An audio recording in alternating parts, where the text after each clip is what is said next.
Terima kasih atas waktunya. Saya mau nanya, gimana sih Bu ya kalau misalnya kita cara menghidupkan ruh kita agar bisa tersambung dengan baginda Rasulullah seperti yang tadi Bu ya katakan. Terima kasih.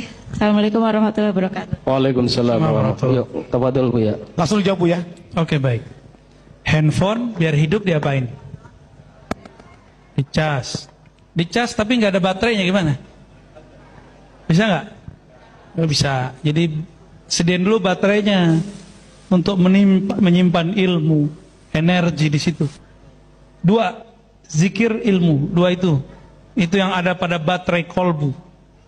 Ya, udah hidup nih, nggak ada kartunya, bisa nggak? Ada kartunya, nggak registrasi, bisa nggak? Mau registrasi, nggak ada KTP-nya, nggak ada nomornya, bisa nggak? Kalau untuk handphone aja butuh nama, butuh nomor, masa antum ke Allah nggak pakai nama? Maka perlu nama ruh. Perlu nama ruh ya. Nanti yang urus kalau mau antum minta nama ruh ke Kang Hafiz nanti ya, Al-Badr. Nanti mereka yang urus. Mereka punya akses ketemu wali-wali Allah. Ya. Bukan wali-wali PA, bukan. Wali asli. Mereka yang wali-wali inilah yang punya nama, punya pengertian, punya pengetahuan tentang nama Allah. Saya menjelaskan metodologinya aja. Ya. Udah punya nih. Udah terdaftar, nomornya sudah keluar, sudah registrasi, sudah masuk. Tapi antum di luar wilayah, nggak ada sinyal di situ, bisa nggak? Nggak bisa. Sekarang udah di Karawang, udah di tengah kota, pulsanya nggak ada. Ya udah, antum cari wifi. Wifi itulah sumbernya disebut mursyid. Mursyid. Dekat-dekat ke mursyid. Nanti dari energi yang ada dari ilmunya mursyid inilah kita terkoneksi, kita bisa menelpon wali mana aja. Antum bisa menelpon Nabi Adam. Ya kirim salam, assalamualaikum ya Nabi Allah Adam. Ada rasanya ntar terkoneksi nanti. Karena ruh para nabi tidak pernah mati. Nabi Muhammad ketika beliau di Mi'rajkan, ini kan sudah dekat bulan Rajab ya, bulan Mi'raj. Beliau menyaksikan Sayyidina Musa sholat di dalam kubur. Bertemu para nabi-nabi di langit-langit. Kalau yang sebelah kan Tuhannya di langit. Kalau Nabi Muhammad, ke waktu di langit ketemu para nabi. Beda tuh ya, itu hadis Bukhari Muslim tuh. Itulah akidahnya Imam Bukhari, akidahnya Imam Muslim. Tidak meyakini Allah di langit dalam pengertian zahir. Ya. Jadi kita mau berkoneksi ya harus tahu nama Nabi Muhammad. Coba antum lihat. Ketika Nabi Muhammad SAW dibawa oleh Sayyidina Jibril, Sayyidina Mikail dengan buruknya, itu Jibril udah tiap hari, tiap malam pulang pergi. Masih ditanya sama penjaga. Biasa ini kan yang pakai jaket nih galak-galak nih. Mohon maaf ya Pak pengurus ya. Dia emang disetting jadi orang galak ya. Apalagi malaikat yang penjaga khazanah langit. Ketika ada yang masuk katanya, Anda siapa? Padahal itu Jibril, pemimpin dia.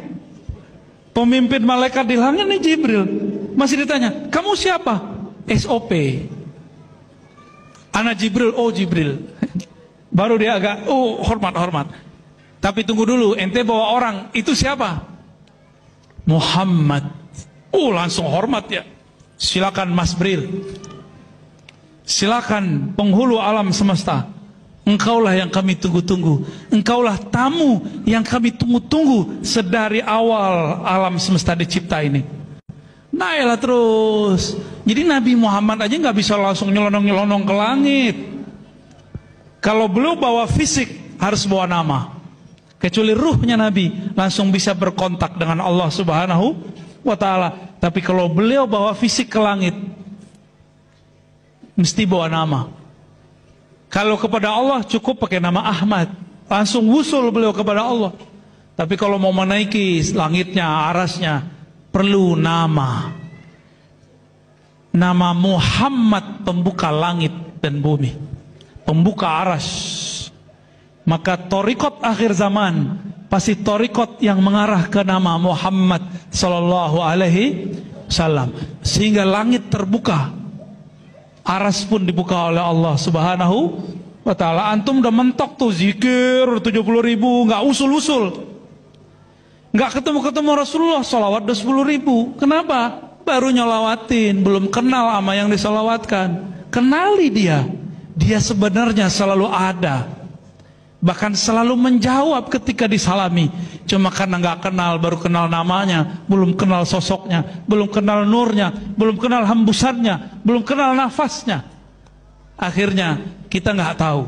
Apa kata Anas bin Malik, kata Abdullah bin Umar, kata Abu Sa'id, kata Jabir, Nabi Muhammad itu jika lewat satu tempat, bekas beliau lewat itu masih tercium baunya beberapa menit.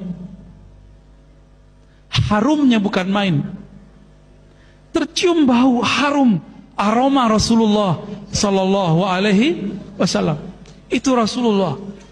Belewat mana harum semuanya. Saya pernah kasih ilustrasi sebelumnya. Jika bidadari meludah ke muka bumi, muka sepenuh bumi ini dipenuhi dengan harum kasturi. Hadis sahih. Kira-kira kalau yang meludah Nabi Muhammad gimana? Ahlul haqiqah, orang yang mengenal hakikat beliau akan mencium harumnya luar biasa.